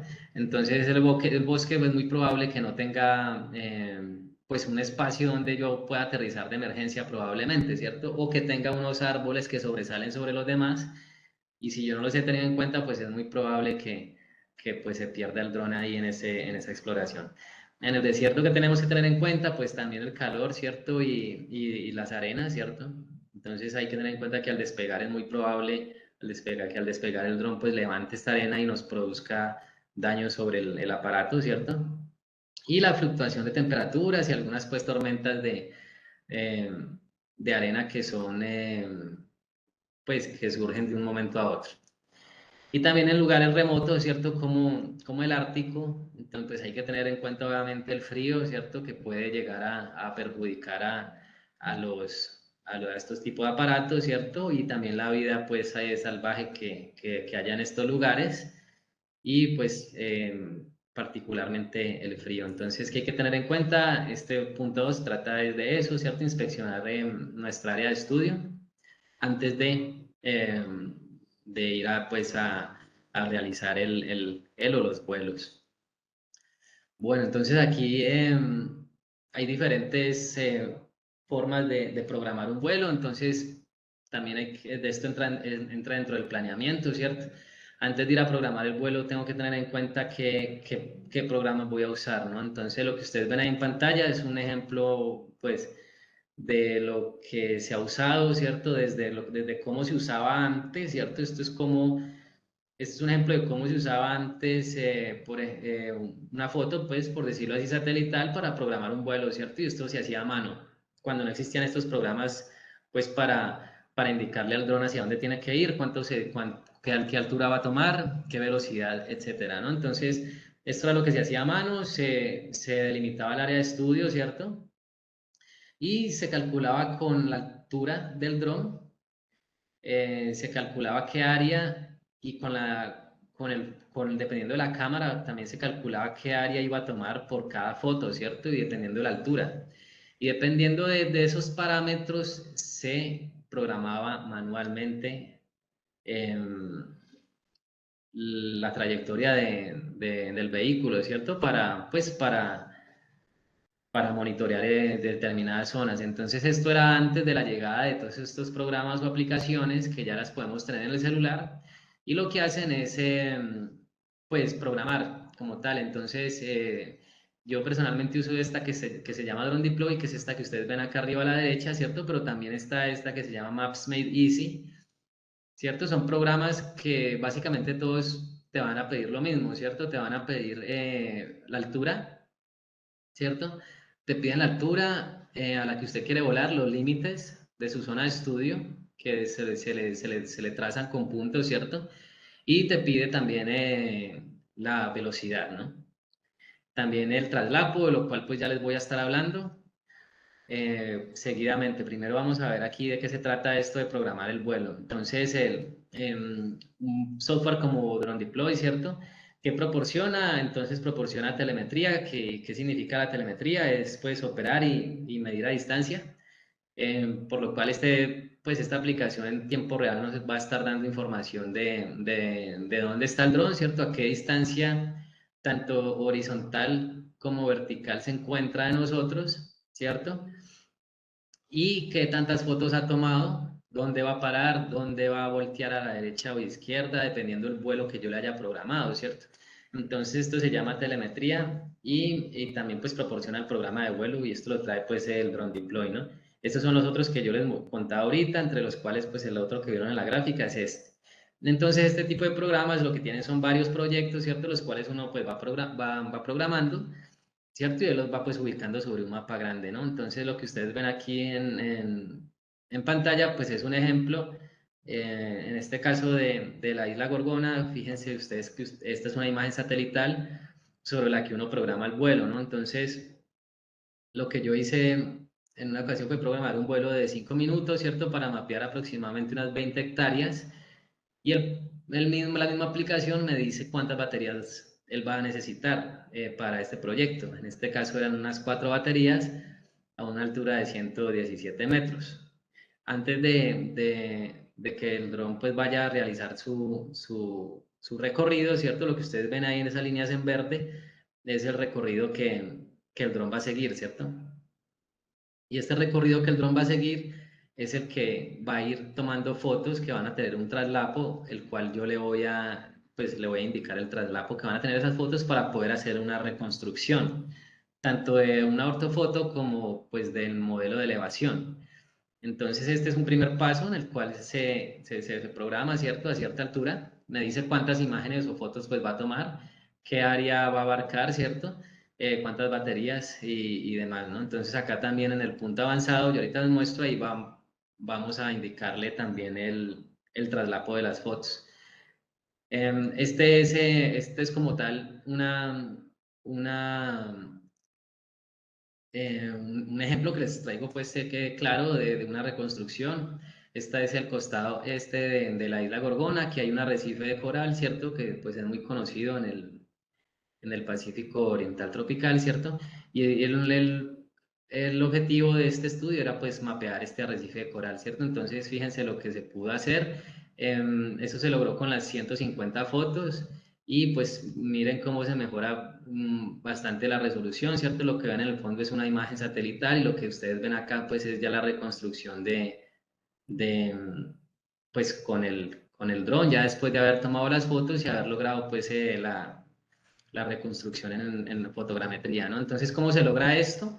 Estos son 150 fotos aproximadamente, pues, que están, pues, pegadas, pero tienen la misma resolución. Tienen la misma resolución, ¿cierto? Entonces, lo que se hace es, pues, vamos a tener una ortofoto, se llama ortofoto mosaico, y este ortofoto pues va a tener la misma resolución de una sola foto en particular, la cual está pues en centímetros, ¿no? Entonces vamos a tener un detalle bastante bueno de nuestra área de estudio o ecosistema, y vamos a abarcar pues toda el área que queramos, ¿no? En este caso eran 20 hectáreas. Finalmente se mapearon un poco más de 20 hectáreas, pero el arrecife de coral que se logró mapear tiene, después de haberle hecho un cálculo, unas 10 hectáreas aproximadamente. Entonces, ¿cómo se logró esto? Entonces, como les contaba acá, se planea un vuelo, ¿cierto? Entonces se planea un vuelo que, pues, el cual es seguir una trayectoria, ¿cierto? En particular, sobre nuestra área de estudio. Entonces, este vuelo, ¿cómo se tiene que planear? Lo primero que hay que saber es que el ecosistema o el objeto que nosotros querramos pues mapear, debe, debe ser más pequeño, ¿cierto? Que lo que yo estoy programando volar.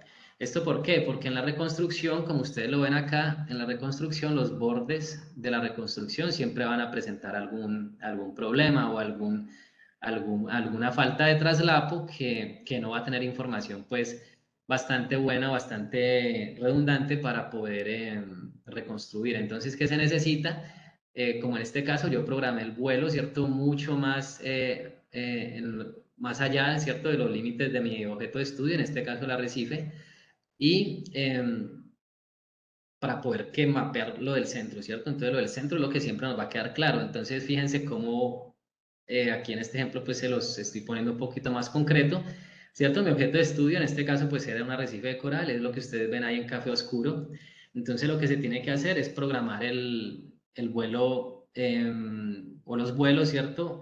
Mucho más afuera, ¿no? Entonces si este es el objeto de estudio, se programa el vuelo desde acá, ¿no? Que abarque en los bordes, en los límites y un poco más allá, para que lo que a mí me interesa sea, pues, se reconstruya bien. Si no, si yo programo el vuelo solamente aquí, voy a tener que los bordes de mi objeto de estudio van a estar un poco distorsionados, ¿no?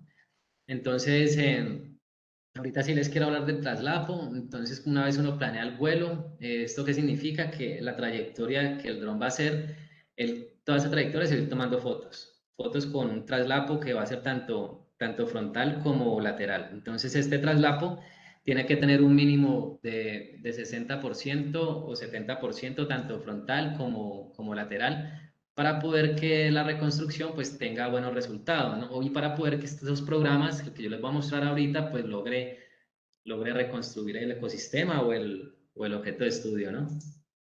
Entonces aquí está pues de una manera general el traslapo, y pues eso lo va a tener en cuenta el programa, o si no yo mismo manualmente puedo también realizarle un traslapo a las fotos, ¿no? Entonces eso en cuanto al planear el vuelo, ¿no? Que se debe saber pues que hay que ir más allá de los bordes, etcétera. En ese mismo bloque, pues también tenemos los puntos de control, ¿cierto? ¿Qué son puntos de control? Pues son puntos que se ponen en el suelo, ¿cierto? Cerca al objeto de estudio, y que vamos a georreferenciar. Georreferenciar es anclar un punto, ¿cierto? Con las coordenadas, pues, al lugar donde yo le diga, ¿cierto? Entonces yo voy a poner un GPS acá en el punto. En este caso, este es el GPS. Y este GPS lo que va a hacer es capturar pues esta posición geográfica de este punto, y yo le voy a decirle al programa que no me use la posición geográfica del dron porque pues también es buena, pero si yo creo que están mejor o sé que están mejor, entonces puedo usar estos puntos, ¿cierto? Para que la reconstrucción sea mucho más precisa. Esto se usa, por ejemplo, para fines de topografía, ¿cierto? Cuando uno necesita ver unos cambios que son ya pues a escala de centímetros, necesitamos una precisión pues muy, muy buena, ¿no? Bueno, entonces hay diferentes puntos, como el que les mostraba ahorita estos son otros puntos de control que se pueden poner, y los va a detectar automáticamente los software, ¿cierto? Como Agisoft, Metashape, que es el que les voy a mostrar ahorita. Y pues se usan pues ciertos GPS que puedan llevarnos pues a una precisión submétrica, a una precisión deseada, ¿cierto? Que tengan de pronto un GPS diferencial, etcétera, que pueda pues darnos una muy buena precisión. Esto nuevamente es en el Parque Utría. Este es un punto de control que pusimos pues como un ejemplo, le pusimos una cruz en la mitad y ahí pusimos, ¿cierto? Un GPS como estos, de hecho pusimos fue este. el cual pues luego corregimos a una precisión pues de centímetros para llevar todas estas medidas pues a la ortofoto y que tuvieran unos resultados pues más óptimos, ¿no? Entonces, pues no siempre eso es fácil, ¿no? Hay que ir, y lo que hay que tener en cuenta es que hay que ir a buscar los claros, ¿no? Aquí estoy yo, por ejemplo, en el bosque yendo a poner estos puntos a lugares que tengan claros desde arriba, ¿cierto? Porque si uno pone este punto de control debajo de un árbol, pues desde arriba no se ve. Entonces, hay que ir a ubicar estos puntos a algunos claros, pues, en el bosque donde el GPS pueda precisamente tener buena señal y también que el dron, pues, al tomar la foto desde arriba lo pueda ver, ¿no? Porque si lo pongo, pues, debajo de alguna sombra o algo así, pues, no tiene ningún sentido en ninguno de los dos casos, ni para el GPS ni para la foto que va a ser tomada desde arriba. Listo. Otra cosa que tenemos que saber es para este punto de la preparación de los puntos de control es que no siempre es necesario ubicar pues lonas u objetos que llevemos ya preparados desde el laboratorio o nuestra casa, ¿cierto? Hay puntos o lugares u objetos que podemos usar ya en el terreno, ¿no? Entonces, este es un ejemplo.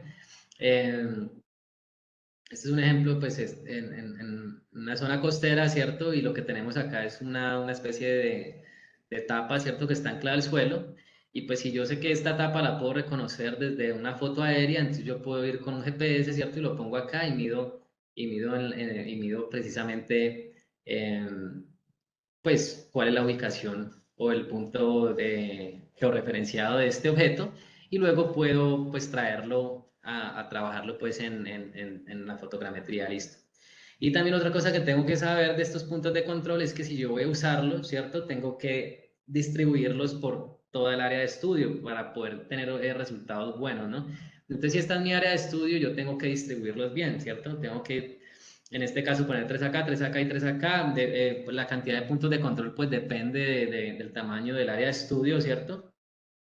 Y depende de qué tan fácil me es llegar a lugares pues de mi sitio de estudio donde yo pueda poner un punto de control, si lo puedo ver desde arriba en un bosque o no, ¿cierto? Pero lo ideal es que sea una distribución homogénea, ¿cierto? Porque si yo en mi área de estudio pongo unos 3 puntos solamente en esta zona, pues supongamos que esto es el área cuadrada es un bosque de manglar, ¿cierto? Si yo pongo 3 puntos nada más en esta zona, eh, pues esta zona es la que me va a quedar bien georreferenciada, más no la otra zona, ¿cierto? Entonces, pues no estaría haciendo un buen trabajo. Lo que hay que hacer es, pues, poner puntos por toda el área y que estén distribuidos homogéneamente, ¿no? Bueno, eso en cuanto a la planeación y la preparación, pues, de los puntos de control. Ahorita vamos a ver, pues, cómo programar el vuelo, como les contaba ahorita, pero pues de una manera general, este es el programa que pues yo uso, pero hay otros programas que también se usan. Este es un ejemplo en el Chocó nuevamente, en el Parque Utría, ¿cierto? Donde pues mapeamos un bosque de manglar a una altura de 100 metros, ¿cierto? Entonces el primer parámetro que pusimos fue 100 metros. Escogimos esa altura porque pues en la literatura pues es muy recomendada y aparte la experiencia nos dijo pues que para mapear, por ejemplo, bosques, entre más cerca al dosel se vuele, va a ser más homogénea las fotos y entonces al programa le va a costar más, ¿cierto? Entre más alto esté el dron, las fotos abarcan más área y las fotos van a poder ser un poco más diferentes de la una de la otra y esto ayuda bastante al programa a reconstruir pues nuestra área de estudio. Entonces escogimos 100 metros, también esa fue una de las razones, la otra de las razones era la altura de los árboles, como les contaba ahorita, pues en esta zona hay árboles que sobresalen y pues no queríamos que al ser un vuelo programado pues se fuera a enredar en alguno de ellos, ¿no? Entonces se escogió la altura, ¿cierto? Y posteriormente también se escoge acá en automático si uno quiere o si no, pues uno lo puede manipular, ¿cierto? El traslapo del que les contaba ahorita. Este tipo de programas, fíjense, yo estoy mostrándoles el pantallazo, ¿cierto? Para que vean que no es complicado y los parámetros pues que exige, ¿cierto? Y cuando uno le programa la altura, él inmediatamente pues te va a decir qué resolución va a tener tu resultado, ¿cierto? En este caso, pues nos había dicho que 3 centímetros por píxel y que iba a tomarse 24 minutos, se gasta 2 baterías y iba a tomar 220 pues, imágenes o fotos. Para un total de 20 hectáreas aproximadamente, pues similar a lo que les mostraba ahorita en el arrecife de coral. Entonces esto se lleva, pues, por lo menos yo personalmente lo llevo casi siempre automático, ¿cierto? Lo que hace es tener un traslapo pues adecuado, el mínimo necesario para reconstruir, que evada obstáculos, ¿cierto? Esto a veces es desafiante porque al evadir obstáculos, si hay que aterrizar en el dron en algún lugar, pues eh, desafiante como, no sé, como una lancha o algo así, es difícil porque al aterrizarlo, si uno lo quiere aterrizar en algún lugar pues de difícil aterrizaje, va a tomar los obstáculos, así sea la mano, la toma como un obstáculo, entonces es complicado, ¿no? Pero bueno, es para mostrarles que son pocos parámetros, ¿cierto? Entre ellos la altura, los límites del vuelo, ¿cierto? Esto se le mete a mano, ya sea en el celular o la tablet, la que esté controlando el dron. Ahí es donde se le ponen los puntos de vuelo y también pues él te va a decir dónde arranca, dónde termina y en todo momento durante la trayectoria va a estar él, así como está la lineecita roja ahí o el bombillito rojo, él va a estar mostrando dónde está para que uno también sepa pues dónde está el dron respecto al piloto, ¿no? Bueno, entonces eso en cuanto a los 5 primeros puntos y ahorita pues para planear la fecha de estudio que es algo muy corto, ¿cierto? Hay que tener en cuenta todo lo que les decía ahorita, ¿cierto? Las condiciones, pues si es el caso de la zona costera, pues las condiciones oceanográficas, ¿cierto? Si yo necesito que no haya tanto viento ni oleaje, en el caso de mapear arrecifes de coral, también necesito saber cuál es una fecha óptima, ¿cierto? Por ejemplo, mapear en el Caribe en enero y febrero con los vientos alisios es súper desafiante porque pues no vas a tener posibilidad de volar el dron con vientos fuertes.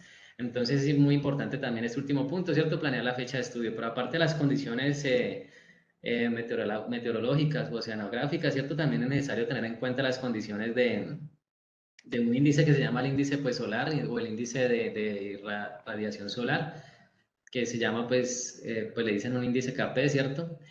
Y esto lo que me dice es si hay mucha actividad pues solar en el día en que yo voy a volar y esta actividad solar me va a afectar los datos pues o los insumos o, o sí, los datos para el GPS y para la navegación, entonces podría uno fácilmente perder el dron, así haya hecho los 5 puntos anteriores bien, ¿no? Bueno, entonces ya vengo acá al proceso de fotogrametría. Eh, Voy a ir un poquito rápido para que tengamos un poco de tiempo, un poquito de tiempo al final, unos 15 minutos para preguntas y para discutir un poco. Entonces, este es el flujo de la metodología o el método de fotogrametría, ¿cierto? El cual pues hay dos bloques grandes, como yo les contaba, es recolectar las imágenes y luego pues trabajarlas, ¿no? En un sistema como, o en un software como Photoscan, ya hoy en día se llama Metashape. Entonces, estos son los pasos, ¿cierto? Que les mostraba ahorita para recolectar imágenes. Entonces, visitar el sitio, ¿cierto? En el campo o en la oficina o en la casa, ¿cierto? Mirar dónde es que voy a ir a volar, si hay antenas, si es permitido, como les contaba. Si estamos cerca a un aeropuerto, pues va a ser imposible. Ya hoy en día esas aplicaciones para inclusive despegar de estos vehículos aéreos ya tienen los mapas de dónde está el cono de despegue y aterrizaje de todos los aeródromos o aeropuertos. Entonces, si estamos cerca a uno de estos sitios, pues no nos va a dejar despegar. En el caso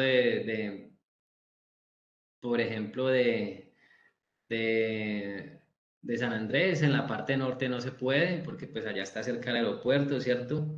Y bueno, eso por decir de varios lugares y pues para mostrarles cómo hay que chequear pues virtualmente si es posible o no el lugar donde voy a ir a volar, ¿cierto? Luego pues se planea el vuelo, ¿cierto? Se posicionan los puntos de control si son requeridos, ¿cierto? Luego se vuela, ¿cierto? Y se recolectan las fotos y en la oficina se chequean las fotos si salieron bien o no, ¿cierto?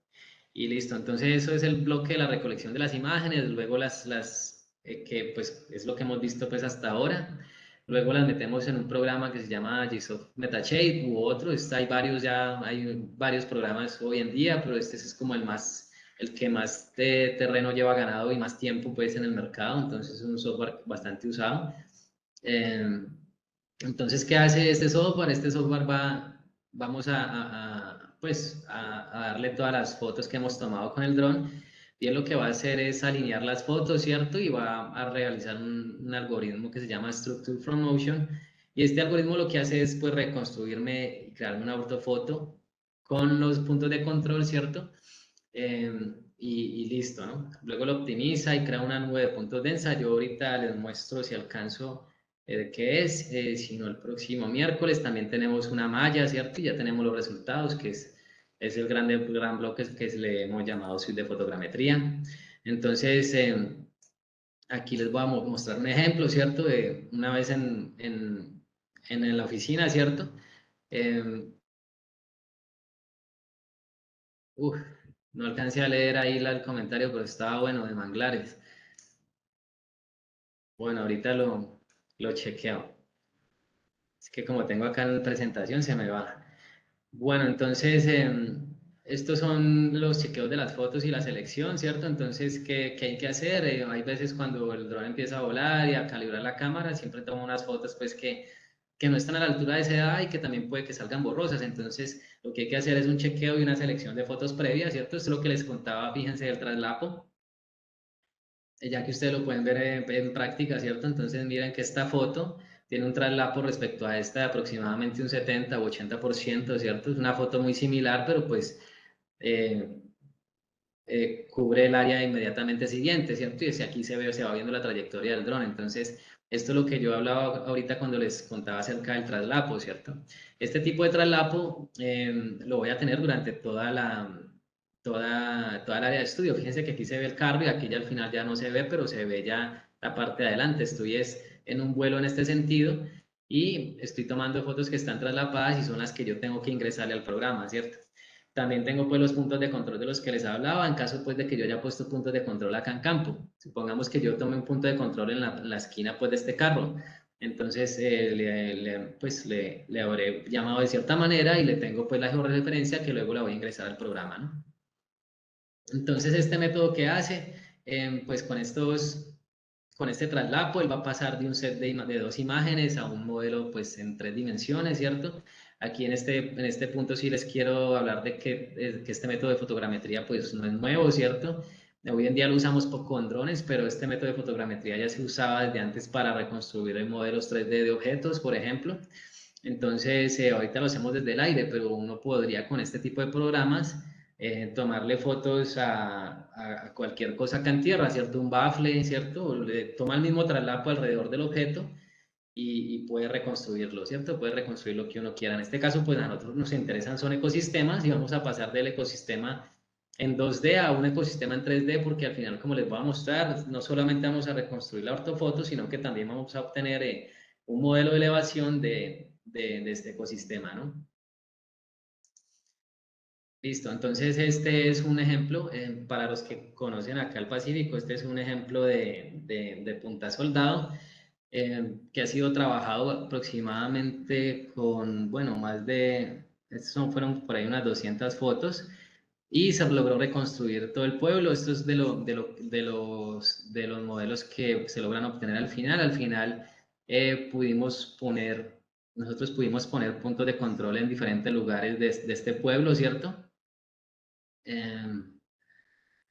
Diferentes puntos de control en el pueblo y pudimos reconstruirlo, ¿cierto? Y al final pudimos obtener la altura, pues, de los árboles, la altura de las casas. Se ha podido ver un retroceso en la línea costera, ¿cierto? Bastante importante. Este vuelo fue realizado aproximadamente, creo que en 2018 y este año realizamos otro a finales del año anterior. y ya se ha visto un retroceso bastante importante, aproximadamente unos 5 o 10 metros, trabajando pues con este método, lo cual también se puede hacer con imágenes satelitales, pero al hacerlo así pues tenemos unas medidas mucho más precisas, ¿no? Entonces este es otro ejemplo pues de fotogrametría. De hecho, este ejemplo se los voy a mostrar ahorita más adelante, ya montado sobre una imagen satelital para que se vea pues el retroceso en línea de costa. Entonces, esto es de lo que también les hablaba ahorita. Fíjense el traslapo acá, como una foto está pues casi que montada sobre la otra, pero él va siguiendo un recorrido, ¿cierto? Y esto que ustedes ven acá es un pantallazo pues del programa. Este también es un ejemplo, ¿cierto? De cómo va el traslapo de las fotos pues cambiando. Y al final, pues lo que permite esto es reconstruir el objeto en 3D. Debido pues a la distancia diferente que va a tener en los objetos en las diferentes fotos, ¿no? Fíjense que acá por lo menos esta pata de la choza no se ve, pero acá sí se ve más, ¿no? Entonces el programa usa todo ese tipo de información reconociendo objetos para luego hacer una recreación pues en 3D. Entonces, de una manera general, esto es un diagrama de flujos que se siguió en un trabajo del cual pues, yo fui coautor. Este trabajo, pues, trabajamos sobre 3 ecosistemas costeros, ¿cierto? Manglares, costa rocosa intermareal y arrecifes de coral. Entonces, para estos 3 ecosistemas utilizamos diferentes fotos, ¿cierto? Todo el bloque que ustedes ven acá en azul es el bloque que se llevó a cabo en la reconstrucción de fotogrametría con el software que se llama Gsoft Metashape, ¿cierto? Y lo que ustedes ven en verde es lo que se llevó a cabo con ArcGIS o QGIS, ¿cierto? Ya con sistemas de información geográfica. Entonces, fíjense cómo pasamos de fotos cenitales o fotos pues perpendiculares al suelo 98 fotos, pasamos a reconstruir toda el área de estudio y a tener pues ciertas particularidades o análisis del área de estudio, ¿cierto? En este caso, para el bosque de manglar, lo que hicimos fue, ya les voy a mostrar ahorita, fue reconstruir el dosel, ¿cierto? Y compararlo con imágenes pues satelitales. Para la costa rocosa intermareal, pues calculamos unos índices de complejidad topográfica que ya les muestro. Y para el arrecife de coral es lo que les mostré en un principio, ¿cierto? Le calculamos el área y la comparamos con mediciones pues previas.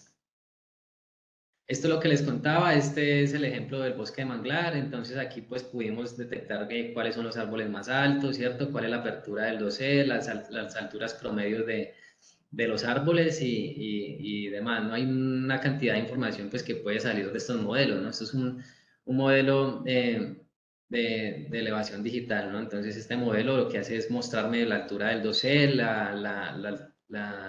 y la topografía pues del terreno. Y estos son los parámetros pues con los que llevamos a cabo el estudio, ¿cierto? En este caso, pues fíjense, con un vuelo de una duración de 15 minutos pudimos reconstruir con 2 vuelos, perdón, uno de 15 y uno de 13, logramos pues reconstruir un área aproximadamente unas 7 hectáreas, ¿cierto? De, el, de esta pues costa rocosa intermareal, y está la resolución del ortofoto y está pues la del modelo de elevación. Estos son pues parámetros y resultados pues que obtuvimos en este trabajo. Este es un trabajo que les contaba ahorita pues del arrecife de coral. Esta es una lanchita en la que nosotros estábamos. Fíjense el detalle pues que tan bueno la resolución, ¿no? Entonces la resolución en centímetros. Entonces aquí fueron 150 fotos. Este es uno de los ejemplos pues de mapeo en Isla Gorgona que les mostraba ahorita. Son aproximadamente 150 fotos, ¿cierto? Y pues se cubrió un área de aproximadamente lo que les contaba, más de 20, fueron finalmente 30 hectáreas. Y pues pudimos obtener también un modelo de elevación y pudimos pues delinear al detalle este arrecife de coral de aproximadamente unas 10 hectáreas. Entonces, estos son algunos resultados, ¿cierto? También del bosque de manglar, lo que les contaba ahorita, pues comparándolo con imágenes satelitales y aquí pues sacando ciertos parámetros como la complejidad topográfica pues costa rocosa intermareal. Esta costa rocosa intermareal tiene la particularidad de que se inunda, ¿cierto? En marea alta. Todo lo que ustedes ven aquí, todas estas rocas, pues quedan cubiertas de agua en marea alta en el Pacífico. Y por aquí transita pues mucha fauna marina, ¿no? Entonces, lo que se puede hacer una vez nosotros logramos tener el modelo de elevación, es, pues todas estas rocas le dan cierta complejidad al terreno, ¿no? Entonces, si hay una roca grande y otra pequeña después, pues es complicado para un pez nadar por aquí en marea alta, ¿cierto? Entonces, son estudios que son importantes, pues, y que aportan a la comprensión de estos espacios donde transitan, pues, toda esta fauna marina, ¿no? Estos son, pues, dos ejemplos de lo que les mostraba ahorita. Y ahorita, pues, tienen más ejemplos, ¿cierto?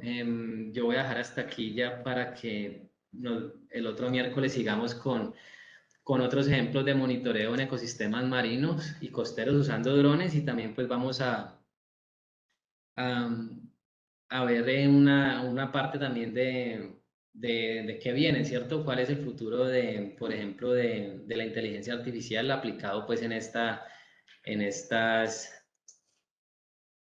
esta, en, es- en estas zonas costeras y marinas, ¿no? Entonces, voy a dejar ahí por hoy, voy a dar espacio acá a preguntas, voy a dejar de compartir por lo pronto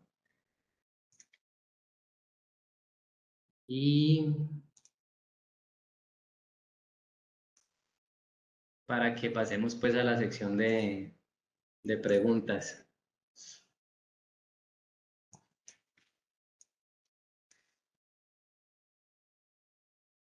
¿Alguien tiene una pregunta o tomamos como, no sé si han escrito preguntas en el chat?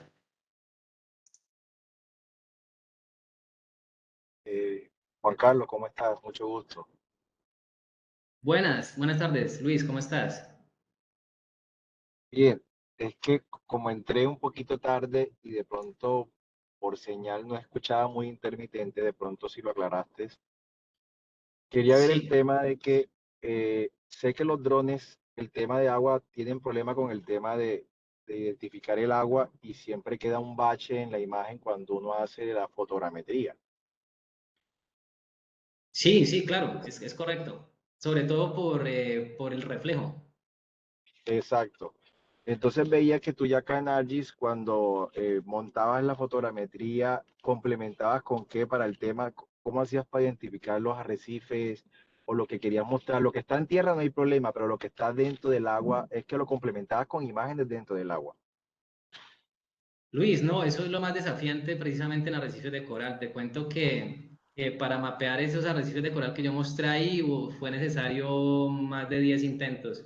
Y sobre todo también estar en las condiciones óptimas. Nosotros procurábamos ir empezando el día. Algo clave para este tipo de mapeo, sobre todo en arrecifes de coral, algo clave es ir o en la mañana, muy temprano, o ya en la tarde, ya pues cuando el sol no esté pegando Totalmente perpendicularmente. perpendicular al agua, sí. Correcto. Entre más cerca al mediodía es peor porque no vas a poder ver nada por el reflejo.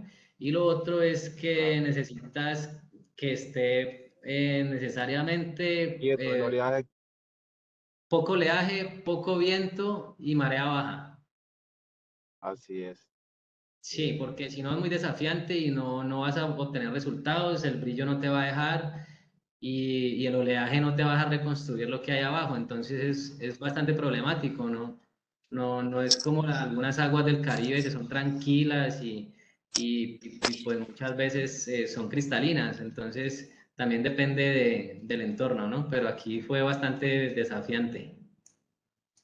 Pero entonces sí fue con el dron. No sé con qué dron porque no entendí muy bien. ¿Con qué dron lo tomaste esas imágenes? Con el Mavic Pro, Luis, con dron, Ah, todo, ok. todo lo que viste ahí fue de dron, sí. ¿Mm? Sí. Fue con el Mavic Pro Ah, entonces. bueno. Sí. Bueno. Ok. Yo también tengo esa, No, creo. no sé Gracias. qué resolución de tamaño de píxel pudiste hacer eso. O sea, qué altura, qué relación de a qué altura los volaste. Porque como te digo, qué pena si de pronto lo mencionaste, pero estaba en un lugar que la señal no era muy buena y no te podía escuchar bien. Ah, ya, Luis, no, tranquilo. Todos los vuelos fueron a más de 100 metros. Para poder mapear las 10 hectáreas fueron a más de 100 metros de altura. Ok. Sí, con un Mavic Pro y pues como te dije, eso fue en varias ocasiones, fueron más de 10 o 15 intentos y fueron un montón de reconstrucciones para poder obtener pues esos resultados y además las ventanas de buen tiempo son muy reducidas, entonces hay que aprovechar en esas ventanas donde no hay viento, muchas veces a mí me tocaba esperar en costa Eso y te iba a literalmente... preguntar, el viento con Sí. el Mavic, ¿cómo te fue con los vientos en la zona costera que son siempre fuertes? No, bien, bien, pero hay que esperar a que el viento también baje. Entonces muchas veces me tocaba a mí esperar, ¿cierto? En costa y a que el viento bajara, que el oleaje se viera un poquito calmado, que acabara de bajar toda la marea, ¿cierto? Que estuviera bien de mañana. Entonces, todas esas condiciones para que se den, pues hay veces bien desafiante y pues difícil. Y por último, ¿cuántos puntos ¿Usted de tiene la control otra tuviste que tomar escrita? para que te quedara Entonces, bien georreferenciada no la voy a imagen? dejar la ¿Cuántos misma mínimo en la costa? y si algo, pues allá le ¿Cinco, decimos cuatro, a él fueron más de cinco? que No, qué coja el pena, es otro que camino que don William dice que es más sencillo por allá. hay alguien hablando y no te Parece que escucho, tiene. Luis, qué pena. No Hay sé quién alguien que es. tiene el audio abierto. Es que hay alguien que tiene el audio abierto. Que si Ya, yo creo cuántos que puntos era de Rubik. control te fue necesario para que te quedara bien georreferenciado. Ah, ya, no, pues en este caso yo puse puntos de control en costa, ¿cierto? Porque pues poner puntos de Sí, control allá dentro del arrecife es complejo. Si uno pone boyas, también el claro, oleaje las va a mover. sí, Entonces, claro. En tierra. sí, yo puse puntos de control en tierra pues para hacer una verificación, pero yo usé para la reconstrucción, usé la posición geográfica o georreferenciada de las fotos. Entonces yo a Gsoft le dije que usara solamente la posición geográfica de cada foto. Ah, ok, o sea, pero no, pero sí usaste finalmente puntos de control en tierra, obviamente, pero, o sea, solamente para Para terminar de afinar verificar. un poco la foto, pero no fue, o sea, no lo viste No, necesario hacerlo para lo que ibas a hacer.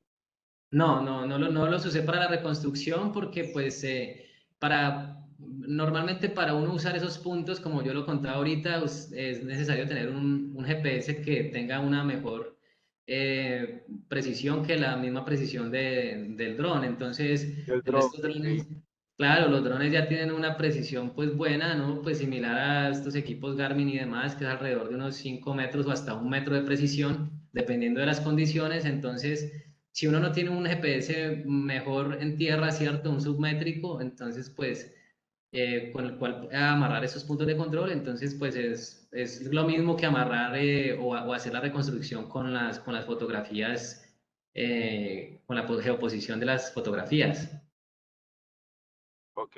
No, sí, porque de pronto para estudios más minuciosos o que piden más detalles, sí, eh, Claro, considero que debería uno amarrarlo con puntos de control en tierra, con RTK, con algo bastante más preciso claro. que el GPS del dron. Claro, este ejercicio que yo mostré ahí era simplemente un ejercicio de mapeo de área, ¿cierto? Entonces, para Ok, mapear esta área, nosotros no estábamos mirando cambios en topografía ni erosión, pues a escala de centímetros. Queríamos era reconstruir la forma y el área general del arrecife. Entonces, esto nos es suficiente para ese claro, objetivo. Ujú. claro que sí, estamos de acuerdo. Sí, Listo, Juan Luis. Carlos. Excelente, excelente el tema. Súper chévere que te haya gustado. Sí, sí. ¿Para Y qué? gracias. Ok. En la presentación creo que está el contacto. Ustedes van a compartir esta presentación. Eh, yo, Juan Carlos, vamos a compartir el video precisamente, ¿no? Porque estamos listo. grabando la presentación. Ok, Ah, bueno, profe, excelente. gracias. Ujú. Ok, Con los asistentes hoy que nos hayan llenado pues el formato y que pues registren ahí su correo electrónico, con ellos compartimos. Ok, muchísimas gracias. Ya. listo. Bueno, Yo ya, la oficina de extensión nos iban a compartir una información Sí, señora, buenas tardes para todos. Buenas tardes, gracias. ¿Cómo están? Bien, buenas tardes, gracias.